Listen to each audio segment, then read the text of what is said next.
여러모로 혼란스러운 국면입니다. 국내 문제만으로도 머리가 아플 지경인데 해외에서도 문제가 수시로 일어나고 있어서 이러다가 전쟁이 나는 건 아닌지 염려스러운 하루하루가 지속되고 있는데요. 이러는 와중에 저는 예전부터 사람들이 궁금해한 명태균 게이트에 대해서 조사해봤습니다. 굳이 지금 같은 시국에 왜 옛날 얘기를 꺼내냐고요? 다 그럴만한 이유가 있습니다. 그 이유에 대해선 영상 뒤에서 풀어보도록 하고요. 일단 제3자의 눈으로 보는 명태균 게이트의 전말 먼저 들어보시죠. 화면에 보이는 멤버십 구독으로 도와주시는 분들과 슈퍼땡스를 보내주시는 많은 분들께 진심으로 감사의 말씀을 드립니다. 먼저 사건을 전체적으로 파악해야 될 것 같은데요. 조금 깁니다. 최대한 간추려서 설명해 볼 테니까 우선 사건을 좀 알아봅시다. 지금부터 말씀드리는 내용은 가장 비판적인 목소리를 담고 있는 MBC의 PD수첩과 인터넷에 나와 있는 블로그들을 수집해서 정리한 내용임을 알려드립니다. 의혹은 크게 세 가지로 보입니다. 하나는 대통령이 여론조작에 관여했다는 것, 또 하나는 대통령이 공천에 개입했다는 것, 그리고 마지막은 김건희 여사가 국정을 좌지우지한다는 것입니다. 먼저 명태균에 대해 알아보자면 명태균에겐 총괄 비서 같은 사람이 존재합니다. 그게 바로 이번 사건의 핵심 제보자 강혜경 씨인데요. 명태균이 일을 물어오고 강혜경이 일을 처리하는 방식으로 2018년 이 둘은 미래한국연구소라는 여론조사 업체를 운영했었습니다. 미래한국연구소는 2018년에 창원시장 선거에서 특정 후보에게 유리한 쪽으로 여론조사를 실시했다가 벌금 600만 원을 선고받은 이력이 있고요. 이후 2019년에도 비슷한 일로 기소되어서 벌금 500만 원이 부과되었다고 합니다. 근데 어쨌든 중요한 건 이게 아니고 명태균은 본인을 잘 포장하고 인맥으로 영업을 하는 사람, 즉 본인을 과대 포장하고 다니는 사람이라고 보입니다. 분명히 마당발인데 그렇게 깊은 관계는 없는 그런 사람 있잖아요.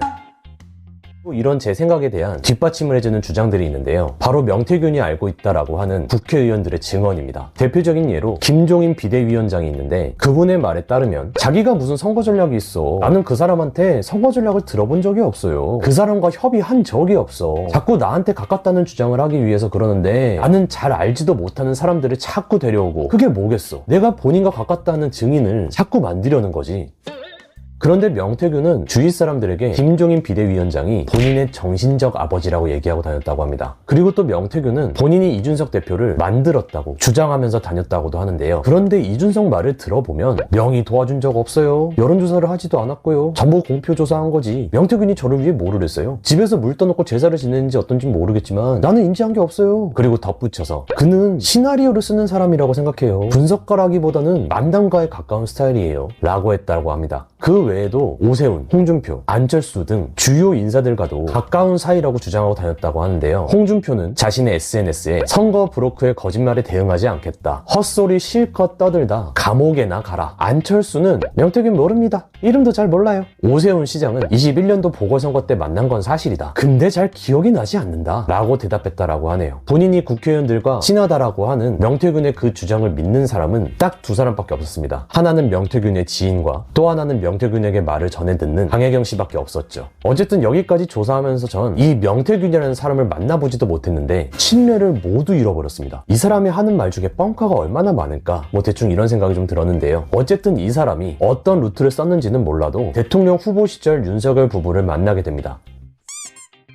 윤석열 부부와 연결된 명태균은 21년 6월 말 정신적 아버지인 김종인에게 전화를 겁니다. 전화를 받은 김종인은 깜짝 놀랐다라고 해요. 왜냐하면 명태균 본인이 전화를 받는 게 아니라 바로 김건희 여사랑 연결이 됐거든요.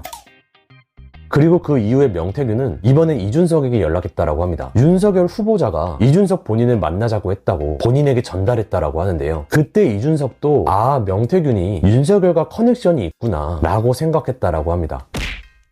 명태균은 윤 대통령의 국힘에 입당한 것도 본인이 관여했다라고 말하고 다녔다고 합니다. 대통령 부부가 전화해서 물어보길래 본인이 바로 입당하라고 했더니 바로 갔다. 친구한테 이런 식으로 말을 했다라고 해요.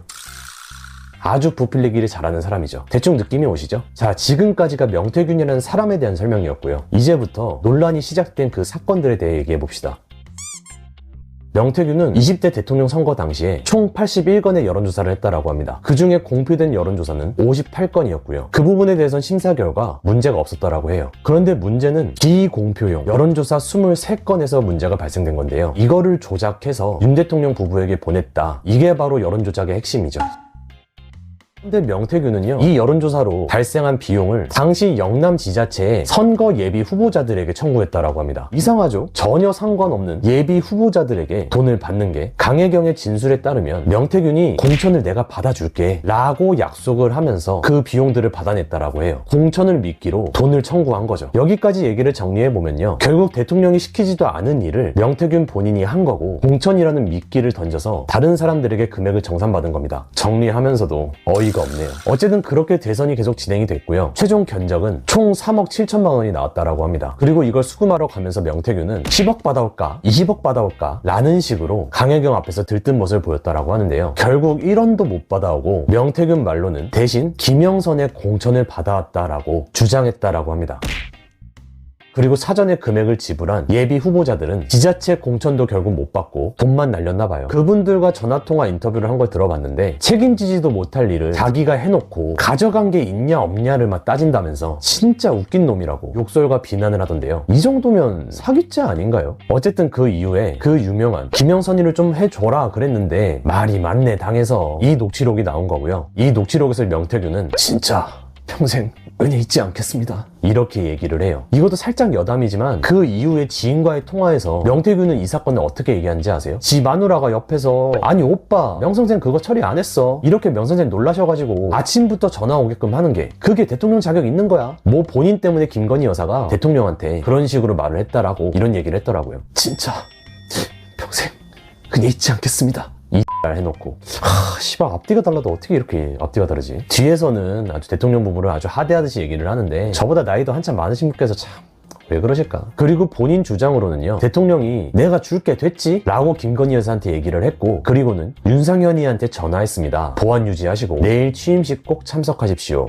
이렇게 얘기를 했다라고 하는데요. 뭐 딱 반만 믿으면 될 것 같아요. 결과적으로는 김영선이 공천이 됐고, 김영선 전 의원은 명태균에게 총 7,600만 원을 지급한 사실이 확인되었고요. 녹취록에 따르면 명태균은 그 돈을 강혜경 통장으로 먼저 받게 한 후에 현금으로 뽑아서 본인에게 달라고 했다라고 합니다. 그리고 이건 비하인드 스토리인데, 그렇게 김영선 의원이 당선되고 난 후에 명태균은 김영선 국회의원실 본부장 명함을 들고 창원시 공무원들을 불러서 대외비 문건을 받아보기도 했다라고 하고요. 그렇게 대외비 문건으로 알게 된 개발 정보를 주위 사람들 또는 그 지역 주민들에게 퍼뜨리면서 개발될 거니까 땅 사라고 부추겼다라고도 하네요. 물론 명태균은 공무원도 아니었고요. 그냥 일반인에 불과했습니다. 단지 명함만 의원실의 총괄 본부장이었던 것뿐이죠. 이 정도면 거의 범죄와의 전쟁 실사판 아닌가요? 자, 드디어 결과입니다. 먼저 대통령이 명태균을 통해 여론을 조작한 거, 앞서 말씀드린 내용처럼 아닐 확률이 높습니다. 실제로 대통령실에선 아무 비용도 지불하지도 않았고 지불을 해달라는 내용도 받은 적이 없어요. 그리고 애초에 줘야 되는데 주지 않았다면 오히려 이거를 빌미로 여론전이든 뭐든 펼쳤겠죠. 상황을 쭉 알아보고 나서 보니까 이 상황이 충분히 납득이 되었습니다. 결국 다른 국회의원들이 명태균 씨에 대해 얘기를 한 것과 크게 다를 바가 없는 상황인 거죠. 다음은 대통령이 공천에 개입했다라는 것. 이건 조금 반반입니다. 진짜로 공천에 개입했을 수도 있을 것 같고요. 그렇지 않을 수도 있을 것 같아요. 물론 확률로 따진다면 저는 아닐 확률이 좀 더 높을 것 같긴 한데요. 그 이유는 당에서 말이 많지만 해보겠다 라는 뉘앙스가 아니었고요. 당에서 말이 많아서 어쩔 수가 없네 이런 식으로 말하는 것 같았거든요. 결국에 공천은 김영선이 되기는 했지만 그게 대통령의 강제에 의해서 그렇게 된 건지 아니면 의원들의 뜻이 원래 그랬던 건지 사실 아무도 알 수 없잖아요. 게다가 지금의 꼬라지를 보면 국민의힘 당은 대통령에게 그렇게 친화적이지도 않은 것 같습니다. 만약에 대통령이 강제하려고 했다면 바로 반발했을 것 같은데요. 만약에 이렇게 발언한 것 자체를 문제로 여긴다면 그러면 법에 명시된 대로 3년 이하의 징역 아니면 3천만 원 이하의 벌금, 이 법대로 하면 됩니다. 그런데 발언 자체만 문제를 삼는 거잖아요. 범죄의 경중도를 따질 때 거의 최경 수준 아닌가요? 최고로 가벼운 수준? 은행을 턴 절도범과 껌을 훔친 절도범이 똑같이 처벌받지는 않잖아요. 그래서 뭐 굳이 따질 필요가 있나 싶기도 하고요. 뭐 어떻게 하자고 태클을 거는 건지 저는 잘 모르겠네요.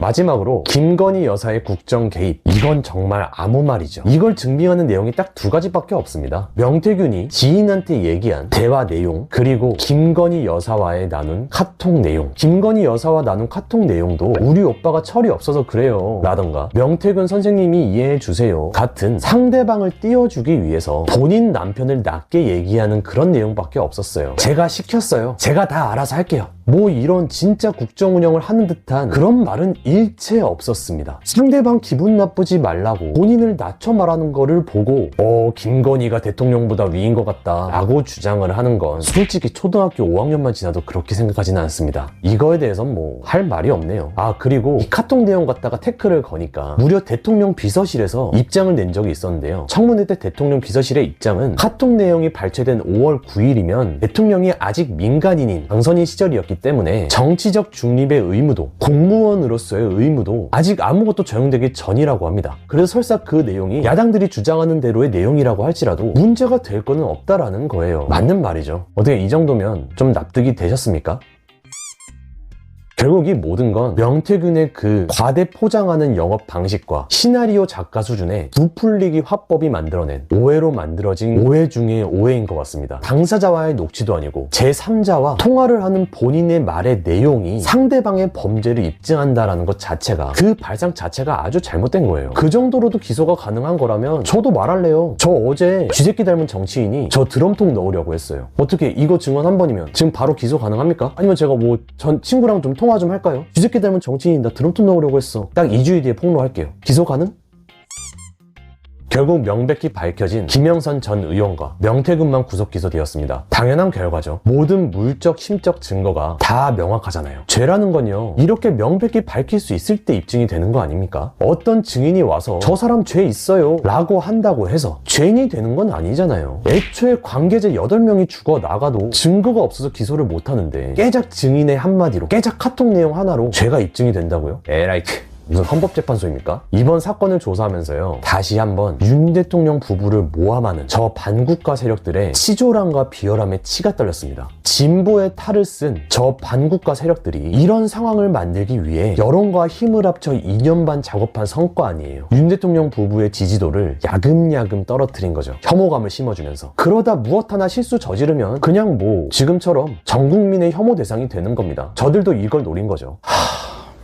모르겠어요. 이거 여러분이 그렇게 혐오하고 분노하는 이지매하는 겁니다. 그리고 이 가스라이팅에 노란한 사람들, 그 혐오에 가담한 당신들은 이지매의 가담자인 거고요. 가담자인 분들은 잘 들으세요. 당신들 연예인이나 일반 학생들 사이에서 이지매나 왕따의 가해자였다라는 소리 나오면 입에 개거품 물고 달들지 않아요? 막 처벌운동 같은 것도 하고. 그런데 이번엔 당신들이 그 가해자였던 겁니다. 물론 속아서 그랬던 거 알고 있는데 그런 짓을 하고 있었던 거라고요. 지난 2년이 넘는 시간 동안. 그런데 지금에 와서 봅시다. 본인 직책에 명시된 헌법으로 정해진 권리를 사용했음에도 불구하고 탄핵당하고 기소당하고 심지어 본인의 수하들한테 체포까지 당한 대통령, 그렇게 힘 하나 없는 대통령이 당신들이 말하는 것만큼 국정을 엉망으로 운영하거나 심지어 나라를 말아먹을 수는 있을 것 같습니까? 그런 힘을 갖고 있어 보여요? 그런 사람이 2024년 역대 최대 수출을 달성을 한 거면, 그리고 원전 생태계를 정상화시켰다면 그 정도면 대단한 거 아닙니까? 내 가족까지는 아니더라도 동네 아저씨 정도로는 생각해 봅시다. 지금 윤 대통령을 혐오하는 그 감정은요, 쓰레기 민주당들이 여러분들에게 프레임을 씌운 결과입니다. 사실 여러분한테는 윤 대통령도 김건희 여사도 혐오할 이유 자체가 없어요. 그리고 그거를 깨닫는 순간 지금 왜 국민들이 하나가 되고 있고 왜 불안에 떨고 눈물로 호소하는지 깊이 공감할 수 있게 될 겁니다. 그리고 장담하는데 그건 좌파였던 당신들의 인생에 정말 귀중한 경험이 될 거라고